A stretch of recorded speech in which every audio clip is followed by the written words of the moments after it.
जय नमस्कार, career wing पर आपका बहुत बहुत स्वागत है। Class 12 physics chapter number 8, chapter 7 का पूरा न्यूमेरिकल्स पार्ट खत्म हो गया। अब सीधा चैप्टर नंबर 8, यहाँ से हमारा न्यूमेरिकल तो पूछा नहीं जाएगा।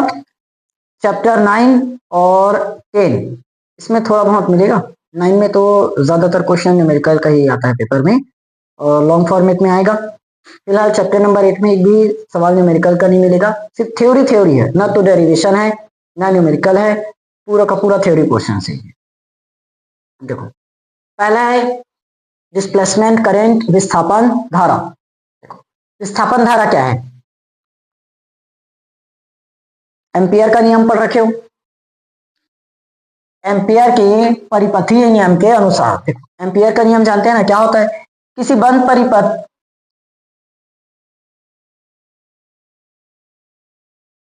यहां किसी बंद परिपथ के किसी बंद परिपथ के सीमा के अनुदिश जो चुंबकीय क्षेत्र बी वेक्टर है, चुंबकीय क्षेत्र बी वेक्टर का रेखीय समाकलन। देखो, बी वेक्टर का रेखीय समाकलन उस पथ द्वारा घेरी गई कुल धारा का क्या होता है? म्यू नॉट गुना होता है। देखो, चुंबकीय क्षेत्र बी वेक्टर का, चुंबकीय क्षेत्र बी वेक्टर का रेखीय समाकलन उस पथ द्वारा घेरी गई कुल धारा आई का म्यू नॉट गुना होता है। ये एम्पियर का नियम है, ये हमने पहले ही पढ़ रखा है। यहाँ पर सिर्फ समय आ जाएगा कि समय के अनुसार वो बदलते जाए। ठीक, ये है हमारी विस्थापन धारा।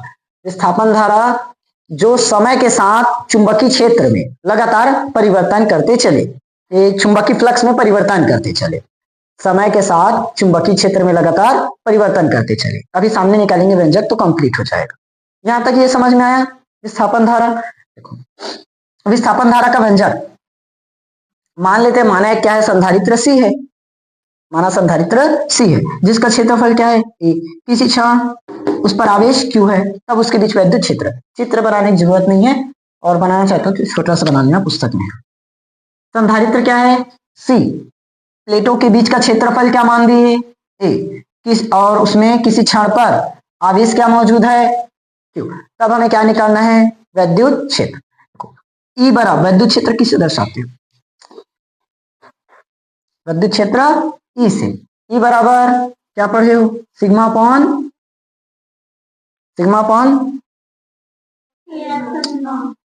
Epsilon naught, sigma upon epsilon naught. Sigma is equal to जानते हैं Q upon, sigma is equal to Q upon, आएगा।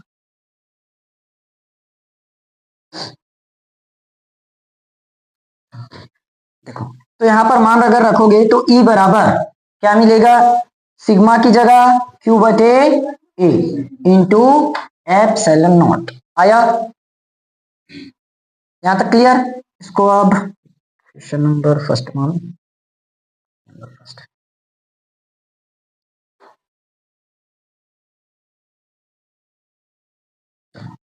वैसे ही फाई ई वैद्युत क्षेत्र ए, सॉरी क्या होता है? चुंबकीय फ्लक्स, इलेक्ट्रिक फ्लक्स। क्या निकलता है? ई इंटू ए, निकाल रखे हो। फाई बराबर E D A cos theta, 0 degree रखते हैं तो 1 निकलता है, तो आखिर में मिलता क्या है? फाई ई बराबर ई इंटू ए।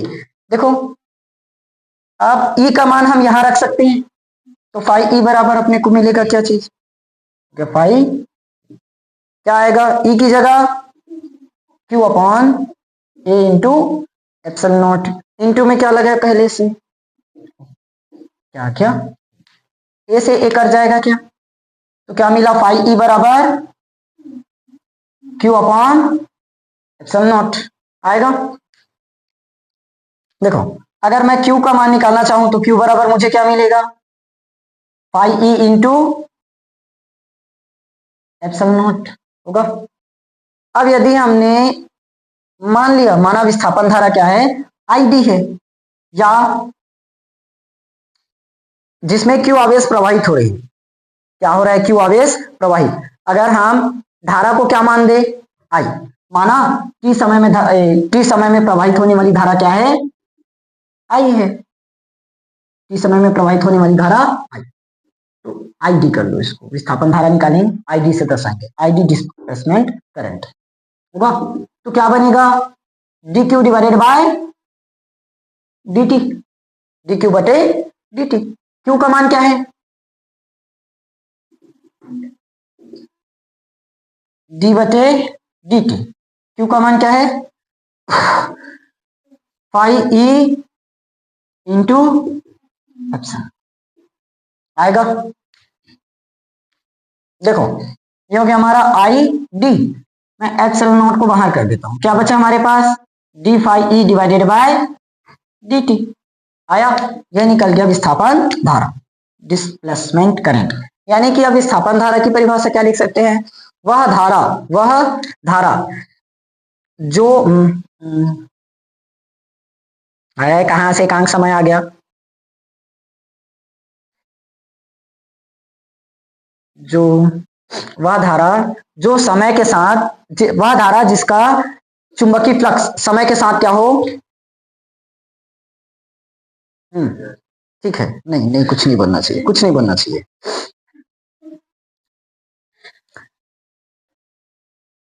समझ में आया, लिख लोगे थ्योरी। वह धारा क्या लिखोगे, वह धारा जो चुंबकीय क्षेत्र में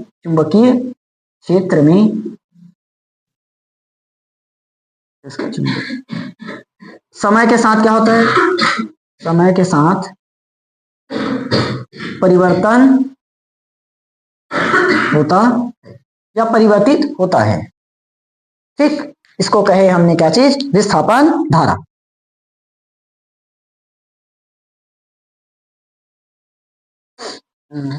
इसको थोड़ा सा चेंज करके मैं लिखना था, थ्योरी सटीक नहीं बैठ रहा है। वह धारा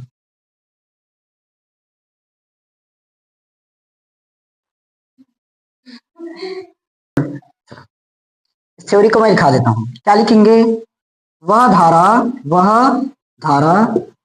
जो समय के साथ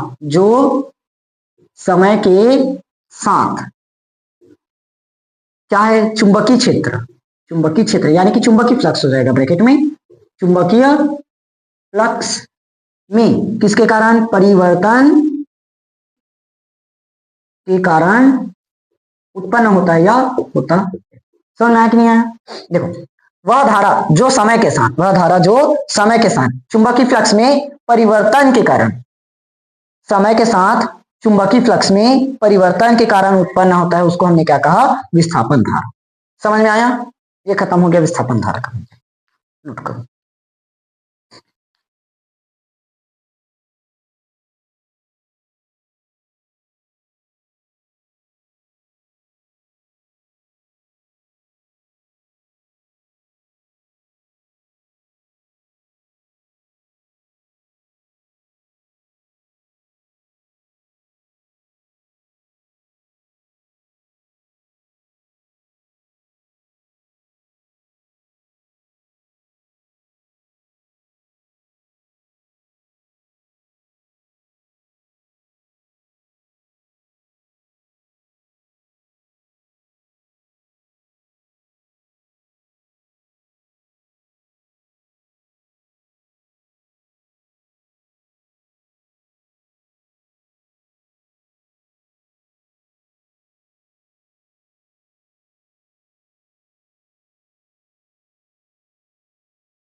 मैक्सवेल का समीकरण, मैक्सवेल का समीकरण समझना आप ध्यान से ना।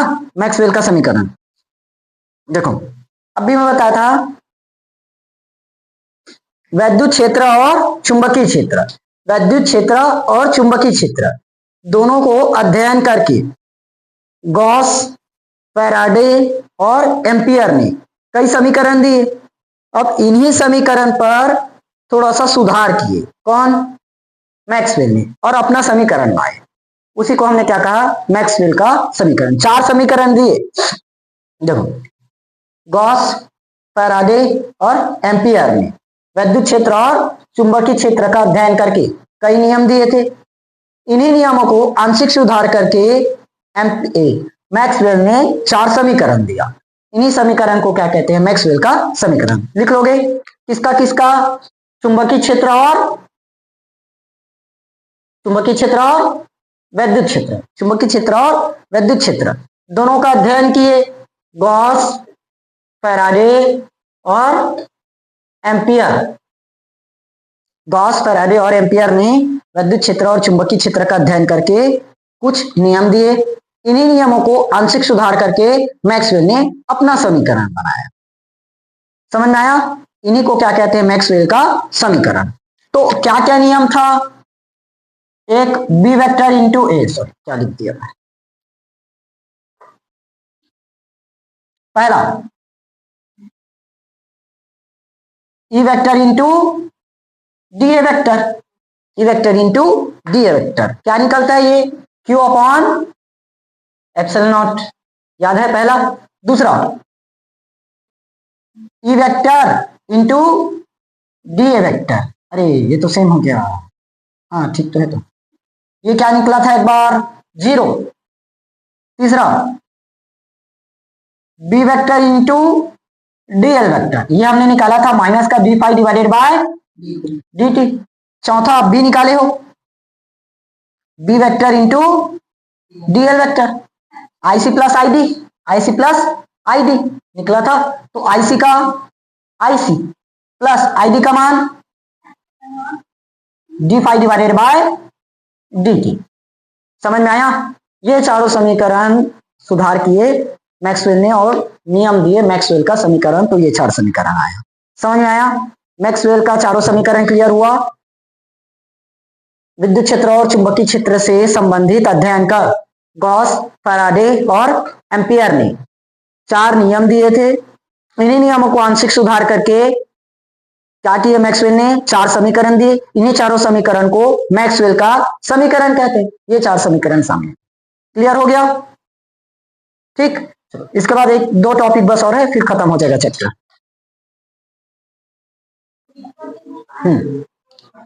वैद्युत चुंबकीय तरंगे, इस चैप्टर का लास्ट टॉपिक है वैद्युत चुंबकीय तरंगे। उसके बाद सिर्फ इसका प्रकार को पढ़ना है, बढ़ते क्रम और घटते क्रम में कौन कौन सा तरंग होता है, फिर खत्म। ज्यादा नहीं है, 2-2, 3-3 लाइन का परिभाषा बस है। वैद्युत चुंबकीय तरंगे, इलेक्ट्रोमैग्नेटिक वेव्स, इलेक्ट्रोमैग्नेटिक वेव्स होता क्या है समझो। वैद्युत चुंबकीय तरंगे वे तरंगे होती है, वे तरंगे होती है जो एक दूसरे के लंबवत, जो एक दूसरे के लंबवत तलों में विद्युत और चुंबकीय क्षेत्र के ज्यावक्रीय दोलनों से बनी होती है, ज्यावक्रीय दोलनों से बनी होती है। समझ में आया? तथा ये दोलन तरंग संचरण की दिशा के लंबवत होती है, तरंग संचरण की दिशा के लंबवत। देखो ध्यान समझना, वैद्युत चुंबकीय तरंग क्या है, विद्युत क्षेत्र और चुंबकीय क्षेत्र की, वैद्युत क्षेत्र और चुंबकीय क्षेत्र के ज्यावक्रीय दोलनों से बनी होती है। ये हमारा क्या है, अच्छा नहीं लिखा, हाँ ये हो गया हमारा वैद्युत क्षेत्र और ये चुंबकीय क्षेत्र। वैद्युत क्षेत्र और चुंबकीय क्षेत्र के ज्यावक्रीय दोलनों से बनी होती है। उसके बाद ये दोलन तरंग संचरण की दिशा के क्या होती है, लंबवत। देखो इस तरफ क्या जा रहा है हमारा, ये क्या हुआ, वैद्युत क्षेत्र, ये क्या है वैद्युत क्षेत्र, और ये क्या है चुंबकीय क्षेत्र। वैद्युत क्षेत्र और चुंबकीय क्षेत्र दोनों के लंबवत, ये दोनों के लंबवत। समझ में आया? यानी कि वैद्युत क्षेत्र और चुंबकीय क्षेत्र के लंबवत होगी तरंग संचरण की दिशा। समझ में आया? तरंग संचरण की दिशा वैद्युत क्षेत्र और चुंबकीय क्षेत्र के लंबवत होती है। ये रहा तरंग संचरण इस दिशा में जा रहा है, अगर इसका सापेक्ष देखें वैद्युत क्षेत्र लंबवत ही नजर आ रहा है और ये भी लंबवत है, जैसे इस तरह से तीनों एक दूसरे के 90 डिग्री इसी एंगल पर बनेगा। बताओ, अंगूठा भी लंबवत पर है, तर्जनी भी लंबवत पर है, मध्यमा भी लंबवत पर है, तीनों एक दूसरे के लंबवत, सेम ये कंडीशन काम करता है। समझ में आया? क्लियर हुआ? वैद्युत क्षेत्र और चुंबकीय क्षेत्र के ज्यावक्रीय दोलनों से बनी होती है और ये दोलन जो तरंग संचरण की दिशा है, तरंग संचरण की दिशा क्या होगी? वैद्युत क्षेत्र और चुंबकीय क्षेत्र के लंबवत होती है। क्लियर हुआ परिभाषा? उसके बाद आएगा इसका गुण। देखो, गुण में जितना गुण पूरा याद करना नहीं पड़ेगा, 3 गुण याद कर लेना, 3 से 4 गुण चलेगा। अब सबसे पहले देखो, सरल सरल वाला कर लेना। अब भी मैंने बताया क्या, जो तरंग संचरण की दिशा है वैद्युत क्षेत्र और चुंबकीय क्षेत्र के क्या होगा? लंबवत होगा, वही लिखे है ना, तरंग संचरण की दिशा के लंबवत। कौन? वैद्युत क्षेत्र और चुंबकीय क्षेत्र। वैद्युत क्षेत्र और चुंबकीय क्षेत्र तरंग संचरण की दिशा के कैसे है? लंबवत। तो पहला पॉइंट यही से मिल गया, विद्युत क्षेत्र तथा चुंबकीय क्षेत्र क्या होते हैं? लंबवत होते हैं। तरंग संचरण की दिशा की कंपन की दिशाओं के लंबवत, डायरेक्ट वही लिख सकते हो, तरंग संचरण की दिशा वैद्युत क्षेत्र और चुंबकीय क्षेत्र के लंबवत होते हैं। ये वाला पॉइंट काट करके वैसे ही लिख लेना, या तो लास्ट में ब्रैकेट करके लिख लेना। समझ में आ गया? चाहो तो ये भी लिख सकते हो, विद्युत तथा चुंबकीय क्षेत्र क्या होते हैं? लंबवत होते हैं। तरंग संचरण की दिशा दोनों क्षेत्रों की कंपन दिशाओं के लंबवत होते हैं। ठीक, फिजिक्स की भाषा में थोड़ा सा घुमाकर ये लिखिए, वही 6। देखो, निर्वात में, अच्छा वो आप ऊपर से समझ लो, ये दोलन त्वरित और दोलायमान आवेशों से उत्पन्न होती है। ये तरंगे अनुप्रस्थ होती है, निर्वात में भी गति कर सकती है। अब देखो, निर्वात में गति कर रहा है, निर्वात में गति करेगा मतलब कोई ना कोई चाल रहेगा या वेग रहेगा, ये चाल आएगा इस पर, और निर्वात में प्रकाश की चाल पढ़ रखे हो ना, वही आएगा। देखो, निर्वात में 3 × 10⁸ मीटर प्रति सेकंड से चलती है। क्लियर हुआ? यह अनुप्रस्थ होगी, निर्वात में भी गति करेगी, निर्वात में इसकी चाल क्या होगी? 3 × 10⁸ मीटर प्रति second. Clear? One liner question है, इससे क्वेश्चन निकल जाता है ना एमसीक्यूज में और एक लाइन वाले में।